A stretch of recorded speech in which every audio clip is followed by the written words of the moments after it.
What's up, everyone? Mr. NoobTube Gamer. Today we're playing Star Wars Battlefront 2 in 2021. Almost 4 years later. How does the game hold up these days? How many people are still playing this game? And is it worth your time in 2021? We'll be answering all those questions in today's video. A couple weeks ago, I made a video about Battlefront 1 in 2021, so if you haven't seen that, go check it out if you're interested. And if this video does well enough, I might go back and play the OG Battlefront games from back in the day. So if you guys want to see that, let me know. But for now, we're going to talk about the Battlefront 2, developed by DICE and published by EA. And I have to say, this game was a huge improvement from the original. That wasn't always the case, because everyone remembers when this game first dropped, it was a pretty bad experience. There wasn't a lot of content. It felt very dry, like the game was just rushed to release, and that's because it kind of was. It was released to coincide with the movie that came out that year, which I believe was The Last Jedi, so they wanted to capitalize off that movie and sell more copies of the game, and they didn't actually care about making something that was good and worth playing. So back then, if I was making this video in 2017, Battlefront 2 would not be a good game worth playing, because it didn't have a lot to offer, and the content that you did have, it was locked behind awful microtransactions that were so ridiculous. Like, to get Darth Vader unlocked, you had to grind the game for like 40 hours. There's some crazy shit that you had going on back when the game first dropped. But the entire community, they stood up to EA, and it was such a beautiful thing to see that we all came together and forced a giant corporation to change the way they were doing business. And once those changes were made, the game got so much better as a result. All the heroes and villains, you didn't have to grind out or buy microtransactions in order to unlock all of them. They were now unlocked for all players, and the progression system felt more natural as a result. I mean, you know, you level up, you unlock weapons, you unlock the different cards, you know, based on the level of your class, and it felt like there was a reason to keep playing, there was a reason to keep progressing, but it wasn't so unfair that you had to, like, put so much real money into it in order to actually be successful in the game. So the game got instantly better once the microtransactions were overhauled. Until recently, we kept getting new content drops every now and then. New weapons, new maps, new heroes. So there was always a reason to keep coming back. Unfortunately, that support has come to an end. Maybe they want to save a lot of that content for a Battlefront 3, maybe. But there are going to be no more content updates for the game going forward. So what you see now is what the game is going to be like forever. There's going to be nothing new that we're going to see again. I know a lot of people were really upset about that, but the way I see it is that the game has enough content already. There are plenty of maps, plenty of game modes, plenty of things that you can do in the game to keep you going for years to come, that I think it's okay if they, you know, just hold it off and save a lot of the stuff they've been planning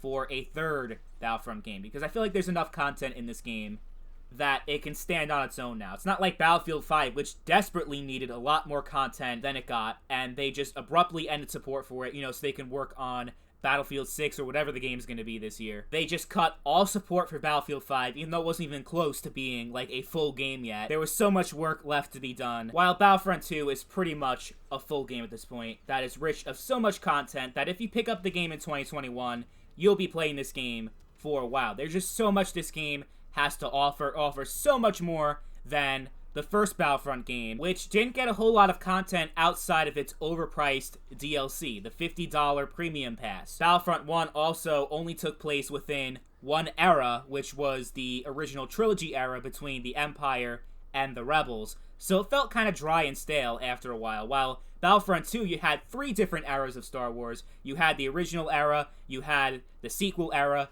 and the prequel era, and that added so much variety to the game because you had so many different planets you can go to, because you had those different eras, different weapons, different cosmetic, you know, different soldiers and everything, and different heroes, because you had those 3 eras, so you can choose between more heroes and villains than the first game. It's just overall a much better game than the original. Like, I can think of so many reasons why you would want to play Call of Duty 4 over Modern Warfare 2, for example, because, you know, there's some things that the original game did better than the sequel, but in this case, I can't think of a single thing that Battlefront 1 did better than Battlefront 2. People talk about how Battlefront 1 has better gunplay.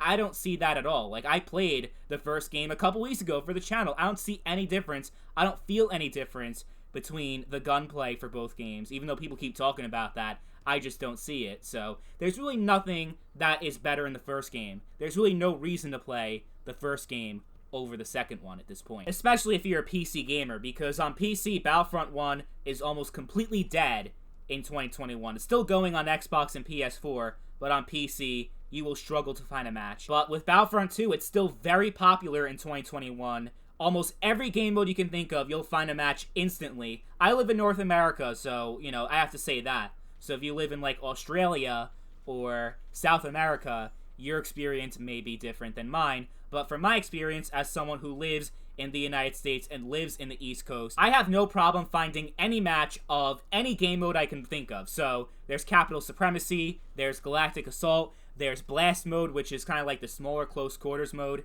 That is the gameplay you're seeing right now. Heroes versus Villains is still popping, and people are still playing the Space Battle mode. So yeah, the game is still very, very, very much alive in 2021. I'm sure the game being free on Epic Games Store a couple months ago definitely helped with that, because the player base was skyrocketing once that shit was happening. I remember it was so bad that the servers couldn't handle all the new players coming in, and they had to do some maintenance in order to handle more players in the servers. So there's actually been an increase in players over the past year, which is really cool. So don't worry about being able to find a game. You'll be able to find a match, no problem, in 2021. Doesn't matter what game mode you want to play, all of them are alive. And the thing is about Battlefront 2, every single game mode offers something completely different, and they're all fun in their own way. So, you know, usually you have games like Battlefield is a good example, because DICE also developed that game, where you have certain game modes that are really good, like Conquest and Rush, and some people like Operations. I'm really not a huge fan of it, but it's a really popular game mode. So there's like a handful of really good modes, but then you also have these other modes, like TDM, that are just kind of like thrown in there just to have a team deathmatch mode, but it's not really that great, right? But with Battlefront 2, that is not a problem at all. Every single game mode plays great. The Blast mode, which is kind of like a TDM, it actually plays really well, and they have the smaller maps to accommodate for the smaller game mode, and it works out really, really well. I have so much fun playing Blast. I have so much fun playing all of Battlefront 2. I'm just not playing the big game mode because it's a lot easier to make a commentary over a shorter gameplay. But I love every game mode in Battlefront 2, which I can't say for most of the FPS games that I play. There's always like a few game modes that are just like a drag to play. They're not really fun. They're just kind of thrown in there. They don't play very well. Battlefront 2, every game mode is so much fun to play. It's amazing. So that's Battlefront 2 in 2021. Still a really good time, almost 4 years later. It's only gotten better over time. There's just so much content to enjoy. The gunplay is very satisfying. It's fairly balanced. I mean, you got the heroes, obviously, and the cards, but you notice in this gameplay, I didn't have any cards equipped on that class, and I was still kicking ass. So, you know, the cards are very useful, but they're not, like, totally unfair, if that makes any sense. And I also don't really notice any hackers in this game. There used to be a big hacking problem a couple years ago. I think that EA's actually been working on that, and it's gotten better over time, that I don't really see too many hackers in this game that much. There are a lot more hackers in Battlefield 5, definitely. So I definitely recommend you pick this game up, especially if you have Game Pass and EA Play, which is what I have. But even buying it separately, it's definitely still worth it. But that's all I got for today. Hope you guys enjoyed the video. Thank you all for watching, and I'll catch you guys later. Peace.